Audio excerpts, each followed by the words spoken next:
क्या आपने कभी सोचा है कि मृत्यु के बाद क्या होता है? क्या आत्मा खत्म हो जाती है या फिर वह एक नए जीवन की ओर बढ़ती है? गीता में श्री कृष्ण ने अर्जुन को मृत्यु और आत्मा के रहस्य को समझाया था, जिसे जानकर आपका पूरा नजरिया बदल जाएगा। आज हम भगवद गीता के अनुसार मृत्यु के बाद आत्मा के सफर के बारे में जानेंगे। ये सिर्फ एक आध्यात्मिक सिद्धांत नहीं, बल्कि ब्रह्मांड के सबसे बड़े रहस्यों में से एक है। आत्मा अमर है। भगवद गीता के अध्याय 2 श्लोक 23-24 में श्री कृष्ण कहते हैं, नैन छिंदंती शस्त्राणी नैन दहती पावका न चैन क्लेदयन्त्यपो न शोषयति मारुतः।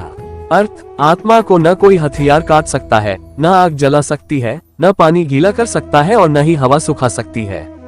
आत्मा अजर, अमर और शाश्वत है। यानी मृत्यु केवल शरीर का अंत है, आत्मा का नहीं। जिस तरह हम पुराने कपड़े छोड़कर नए कपड़े पहनते हैं, उसी तरह आत्मा नया शरीर धारण करती है। मृत्यु के बाद आत्मा कहाँ जाती है? गीता के अनुसार मृत्यु के बाद आत्मा 3 रास्तों पर जा सकती है। पुनर्जन्म रिबर्थ, यदि व्यक्ति के कर्मों का हिसाब बाकी है तो आत्मा पुनः जन्म लेती है। मोक्ष लिबरेशन, यदि व्यक्ति ने भक्ति और योग के माध्यम से मोक्ष प्राप्त कर लिया तो आत्मा इस जन्म मरण के चक्र से मुक्त हो जाती है। यमलोक, पाप कर्मों के लिए, यदि व्यक्ति ने बुरे कर्म किए हैं तो उसे यमलोक में अपने कर्मों का फल भोगना पड़ता है। यानी हमारा हर कर्म हमारे अगले जन्म और मृत्यु के बाद की यात्रा को तय करता है।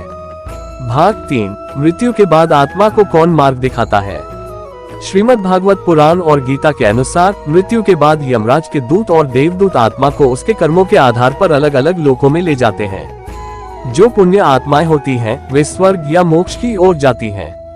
जो पापी आत्माएं होती हैं, उन्हें यमदूत नरक की ओर ले जाते हैं। कई लोगों ने नियर डेथ एक्सपीरियंसेस में ये बताया है कि उन्होंने एक तेज रोशनी, दिव्य शक्तियां और पिछले जीवन की झलकियां देखी हैं।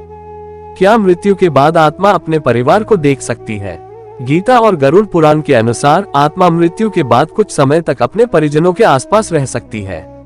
पिंडदान और श्राद्ध के माध्यम से आत्मा को शांति मिलती है और वह अपने अगले गंतव्य की ओर बढ़ती है। यदि आत्मा को अज्ञानता या मोह के कारण मुक्ति नहीं मिलती तो वह भटक सकती है, जिसे हम भूत या प्रेत आत्मा कहते हैं। कैसे प्राप्त करें? 7 श्लोक 8:30 श्री कृष्ण कहते हैं कि जो व्यक्ति पूरे मन से उनके नाम का स्मरण करता है, वह मृत्यु के बाद उनके धाम को प्राप्त करता है। सात्विक जीवन, भक्ति और गीता का पालन करने से आत्मा को मोक्ष प्राप्त होता है।